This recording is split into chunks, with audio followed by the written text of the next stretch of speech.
Communiqué numéro 3 du CORAG.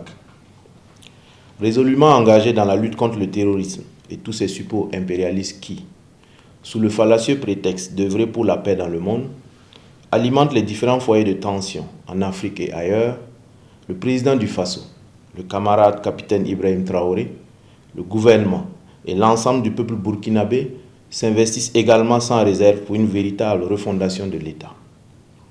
En plus des différentes initiatives présidentielles visant l'accélération du développement pour un mieux-être des Burkinabés, des réformes audacieuses sont opérées et la bonne gouvernance promue en vue d'une moralisation de la vie publique.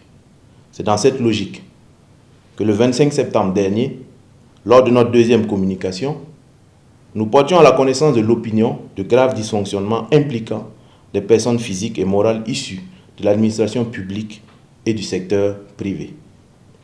Dans le même registre, à l'occasion du lancement de la deuxième phase des journées d'engagement patriotique et de participation citoyenne le lundi 2 octobre 2025, le camarade président du Faso a une fois de plus dénoncé la corruption, ce mal pernicieux qui gangrène notre société.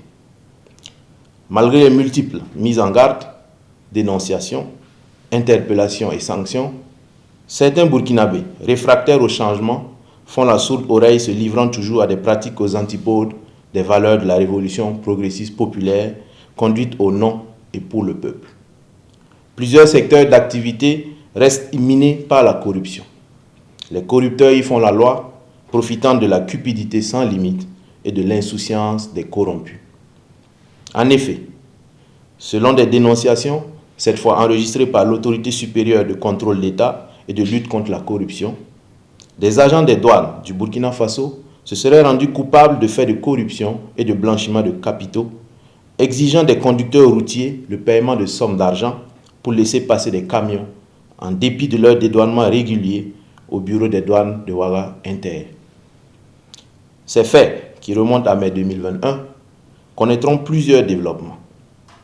En effet, à la demande de l'ASELC, le procureur du Faso a immédiatement ouvert une enquête qui a permis de découvrir d'importantes sommes d'argent détenues par les mises en cause dans leurs bureaux et domiciles. Des preuves matérielles irréfutables des faits de corruption impliquant deux agents, l'un inspecteur et l'autre contrôleur des douanes, sont versées au dossier. La suite de l'enquête a également permis d'interpeller 11 autres douaniers pour les mêmes infractions de corruption et de blanchiment de capitaux. 12 témoins, transitaires, déclarants en douane, transporteurs et commerçants entendus dans le cadre de l'instruction du dossier, confirment tous avoir remis des sommes d'argent allant de 100 à 150 000 francs CFA sans quittance aux mises en cause qui étaient en poste à la coordination nationale de lutte contre la fraude. Comment donc comprendre que des agents de l'État affectés au sein de cette structure censée lutter contre la fraude se rendent eux-mêmes coupables de faits de corruption et de blanchiment de capitaux? Face au rejet en bloc des accusations, ils seront tous confrontés à l'évidence des faits grâce aux images et vidéos les montrant dans une situation de flagrant délit de corruption. La corruption dénoncée en milieu douanier a également pion sur rue dans le milieu judiciaire. Oui, malheureusement, la justice, cette noble institution censée être un repère moral pour la société et les citoyens, se révèle être aussi un univers infesté par plusieurs dysfonctionnements. Plusieurs plaintes et dénonciations ont aussi été reçues par la Commission de régulation des dysfonctionnements ainsi que le cabinet de la présidence du Faso. Ces dénonciations ont trait à la corruption et la concussion dont se rendent coupables les acteurs de la justice, à savoir l'absentéisme, la lenteur dans le traitement des dossiers, l'abus de fonction, le délit d'apparence et l'arrogance vis-à-vis des justiciables. Revenant au cas des agents de douane dont le dossier a été introduit au cabinet du juge d'instruction du pôle ECOFI, en dépit des preuves évidentes versées au dossier, des aveux par reconnaissance par les mises en cause et de la concordance des témoignages, à la surprise générale, un non-lieu sera prononcé par le juge d'instruction en juillet 2024. Ce qui soulève une interrogation majeure sur la bonne foi et la probité des juges ayant connu et traité le dit dossier. Insatisfait de cette décision, le procureur du Faso fera appel de l'ordonnance du juge d'instruction devant la chambre d'instruction de la cour d'appel. Le 27 août 2025, la chambre d'instruction, juridiction supérieure de contrôle, échouera à corriger la première décision malgré le caractère manifestement probant des éléments du dossier. Elle valide un raisonnement qui fait abstraction d'une part de la matérialité de l'infraction, remise et récupération de l'argent, et d'autre part de la concordance entre les images et vidéos réalisées par les enquêteurs infiltrés et les pratiques dénoncées par les témoins. Cette confirmation du non-lieu, nonobstant les preuves flagrantes, fragilise l'effort de lutte contre la corruption et envoie un signal extrêmement négatif sur l'efficacité et la rigueur du pôle judiciaire spécialisé.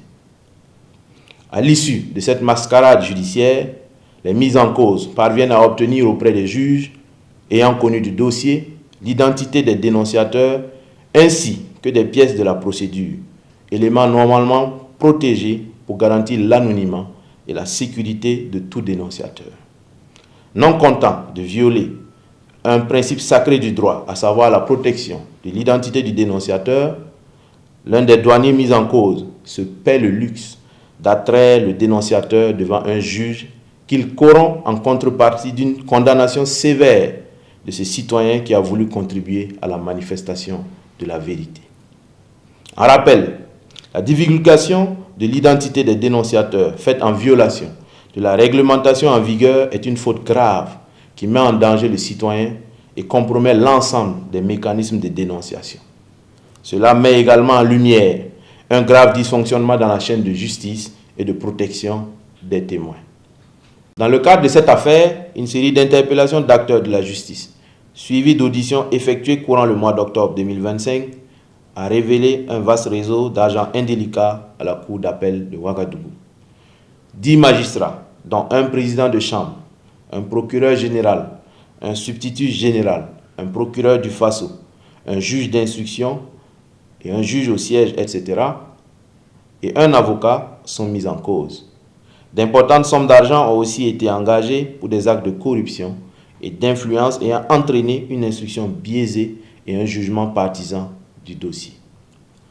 Pour des faits aussi graves impliquant des hommes de droit, garants d'une justice exemplaire et égalitaire, une campagne de désinformation et de dénigrement a été une fois de plus menée par des médias mensongers occidentaux, notamment français, fidèles à leur mission, qui accusent les autorités burkinabées d'avoir mis aux arrêts des magistrats pour, selon eux, des faits antérieurs qui les incrimineraient.